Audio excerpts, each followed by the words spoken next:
Join with Medha Language Theatre for spoken English and personality classes. For more details, contact us.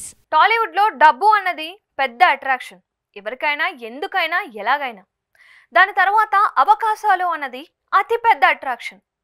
ఈ రెండింటికి ఆలంబనగా అమ్మాయిలను వాడుకోవడం అన్నది నిన్న ఇవాళ పుట్టుకొచ్చిన సంగతి కాదు.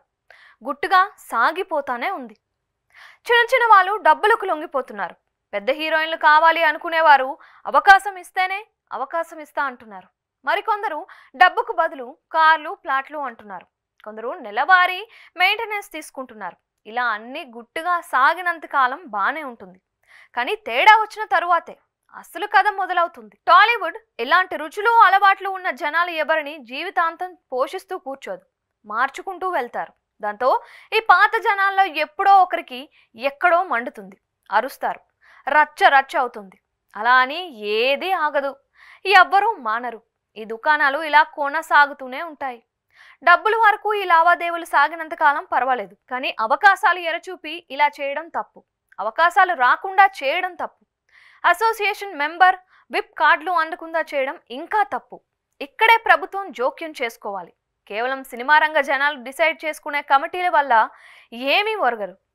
నిన్నటికి నిన్న జరిగిన కమిటీ ప్రెస్ మీట్లో ఉన్నది ఎవరు? ప్రగతి, ఝాన్సీ ఇద్దరు సినిమాల్లో నటించేవారే. అలా నటించే అవకాశాలు కోరుకునేవారే. తమ్మారెడ్డి, భరద్వాజ ఇండస్ట్రీలో భాగమే. వీరంతా కలిసి ఇండస్ట్రీకి మచ్చ తెచ్చే విధంగా ఎందుకు నిర్ణయాలు తీసుకుంటారు? 15 రోజుల నుంచి గుట్టుగా దాచుకుంటూ వచ్చారు. బాధితురాలు పోలీస్ స్టేషన్ మెట్లు ఎక్కేసరికి తాము ఎక్కడ ఏ న్యాయం చేయలేదని మీడియా అంటోందో అని హడావిడిగా మీడియా మీట్ పెట్టారు. ఎవరో ఛాంబర్కు, కౌన్సిల్కు ఫిర్యాదు చేస్తారు. అది గుట్టుగా ఉంచుతారు. ఇరు వర్గాలను పిలిచి రాజీ మీటింగులు పెడతారు. ఏదో విధమైన రాజీ కుదిర్చి పంపిస్తారు. దాంతో విషయాలు ఏవీ బయటకు రావు. ఇది సరికాదు కదా. సినిమా పెద్దలు రాజీ చేయడం ఏంటి? తప్పును బయటకు రానివ్వాలి కదా. అసలు ఇప్పుడు రంగంలోకి దిగాల్సింది ప్రభుత్వం. ఓ ఐఏఎస్, ఐపీఎస్లతో కమిటీ కావాలి. చాలా స్ట్రిక్ట్ అధికారులు ఉండాలి. వాళ్లకు ఫిర్యాదులు చేసేలా ఉండాలి. విచారణ కూడా జరగాలి. నిర్ణయాలు ఉండాలి. అప్పుడే టాలీవుడ్లో భయం అనేది ఉంటుంది. అలా కాకుండా అంతా మనం బరంపురం అలేలాంటి కమిటీలతో ఒరిగేది ఏమీ ఉండదు. ముఖ్యమంత్రి రేవంత్ రెడ్డి విప్లవాత్మక నిర్ణయాలు తీసుకుంటున్నారు. ఇలాంటి నిర్ణయం కూడా రేవంత్ రెడ్డినే తీసుకోవాలి అని చాలా మంది కోరుకుంటున్నారు.